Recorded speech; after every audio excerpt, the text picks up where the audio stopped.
Hi everyone, welcome back to Review and React, and since the spooky season is upon us, it's a perfect time to crack open Wraith the Oblivion 20th Anniversary Edition.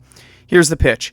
In Wraith, you play a ghost in the afterlife, and if you thought the struggle to survive ended with death, well, you're dead wrong. The Underworld is a hostile, brutal, political, and heartbreakingly personal place. Let's start with the setting.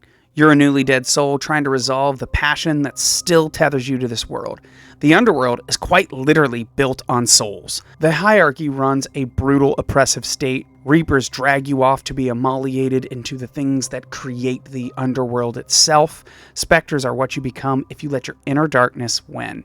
There are heretics preaching false salvation and the constant pull towards oblivion. And in the middle of that, your little human wish is to tell your girlfriend that you love her one last time. It feels tiny and enormous all at the same time. For me, that tension is what makes Wraith so awesome, so the setting gets an A.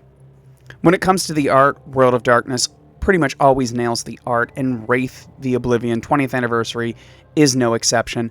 I particularly love the black and white pieces. They're not flashy, they're deliberate, they're cold, and in the best way, so haunting. The art gets an A.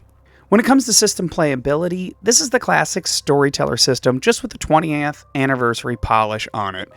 The good news is, lots of people already know how to run it, and it supports character-driven play. The bad news is, you still run into those extra roles and that just connection to 90s skill system that just makes it a little clunky. There are places that a real streamline would have helped. I understand with the anniversary editions, they wanted that nostalgic feel, but man, some of this could have really been trimmed out. And then there's the Shadow, your darker self that is actually played by another player, your Shadowguide. It's a brilliant idea, and it externalizes the self-sabotage and temptation. You can have like this quote-unquote inner monologue, but without boundaries and table etiquette, it can derail scenes and steal the spotlight fast. When it works, and when it doesn't, it stops the game dead. But the system overall gets a C, classic, playable, but sometimes a little too clunky.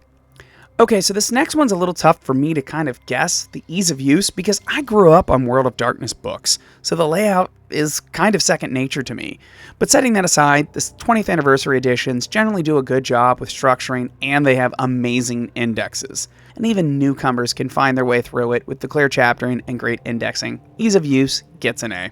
The overall quality is great. I actually have the Deluxe edition, so it's got a gorgeous leatherette cover, ribbon bookmarks, the whole deal. I haven't really stress tested the binding with heavy table use, but Onyx Path tends to produce pretty good Deluxe editions. I'm not so much sure about the print on demands. I don't have one, but hey, that's what a PDF is for. Overall quality, I just gotta give it an A. Altogether, I'm giving Wraith the Oblivion 20th Anniversary Edition an A-. Wraith is for groups that want melancholy horror and personal stakes over pew-pew action.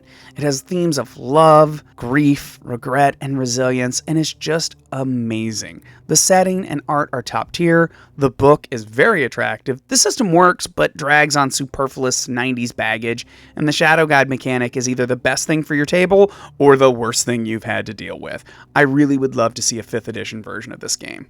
Let me know in the comments below if you've played Wraith the Oblivion and tell me your most memorable moment in the Underworld. If you're new and maybe want a video on Chronicle starters, leave a comment. That might be a fun video to do. Like, comment, subscribe for more Review and React, and to get more games that aren't D&D. Happy Halloween, friends, and I'll see you in the Shadowlands.